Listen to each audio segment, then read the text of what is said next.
چین کے 3 علاقے اس وقت پاکستان سے زیادہ بارشوں اور سیلاب کی زد میں ہیں۔ یہ علاقے جنوب مغرب میں واقع ہیں۔ ان کے نام چنگڈو، گوانگیوان، گازرے اور تبت ہیں۔ چنگڈو کی وادی شیلنگ میں 24 گھنٹوں میں 165.1 ملی میٹر بارش ہوئی۔ یہ علاقہ سیاحتی ہے اور یہاں ہر سال 70 لاکھ سے زائد سیاح آتے ہیں۔ یہ بھی بری طرح سیلاب سے متاثر ہوا، لیکن آپ چین کا کمال دیکھیے۔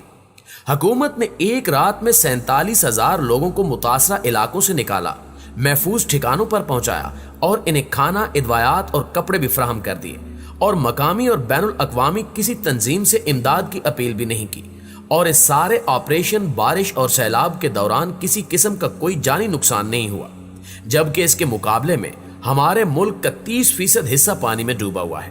کوئٹہ شہر کی تمام سڑکیں، پل اور موبائل فون ٹاورز ٹوٹ گئے ہیں، بجلی، گیس اور پانی بھی بند ہے، اور ATM اور بینکس بھی جواب دے گئے ہیں۔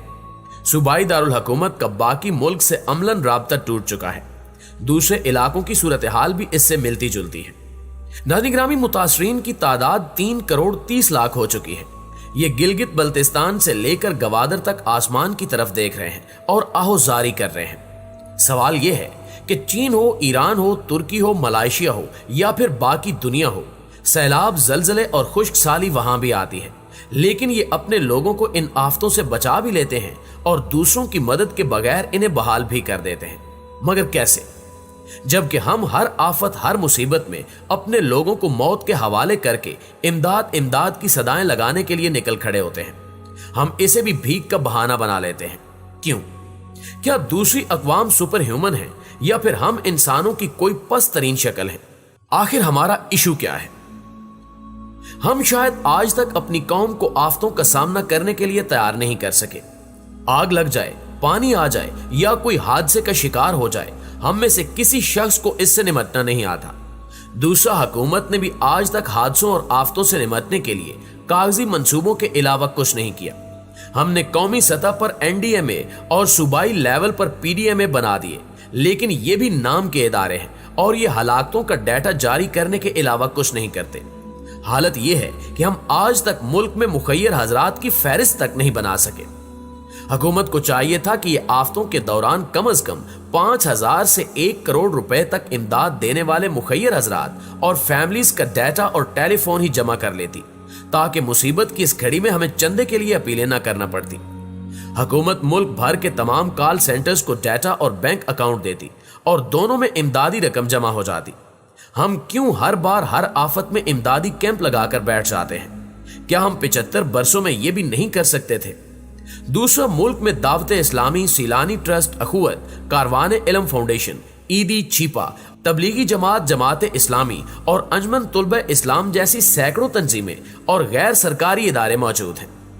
ملک میں 2.5 لاکھ سے زائد سکول اور 3.5 کروڑ سے زائد طالب علم بھی ہیں۔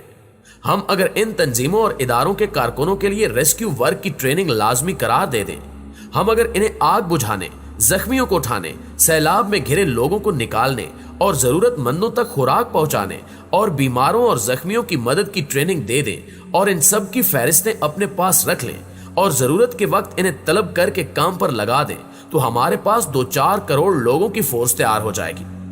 ہم اگر ملک بھر کے اساتذہ کو ڈیزاسٹر مینجمنٹ سکھا دیں تو بھی ہمیں UN کا انتظار نہیں کرنا پڑے گا۔ اور تیسری چیز، دنیا کے بے شمار ملکوں میں ہر گھر میں ڈیزاسٹر اور ریپیئرنگ کے آلات ضرور موجود ہوتے ہیں۔ کیا ہم قوم کو گھروں میں رسے، سیڑھیاں، فالتو بالٹیاں، ہتھوڑیاں اور گینتیاں رکھنے کے لیے بھی تیار نہیں کر سکتے؟ ہم یہ اصول ہی بنا لیں کہ ملک کا ہر مڈل کلاس شخص اپنے گھر میں ایک ٹینٹ ضرور رکھے گا اور وہ یہ مشکل کے وقت متاثرہ علاقوں میں بھجوا دے گا۔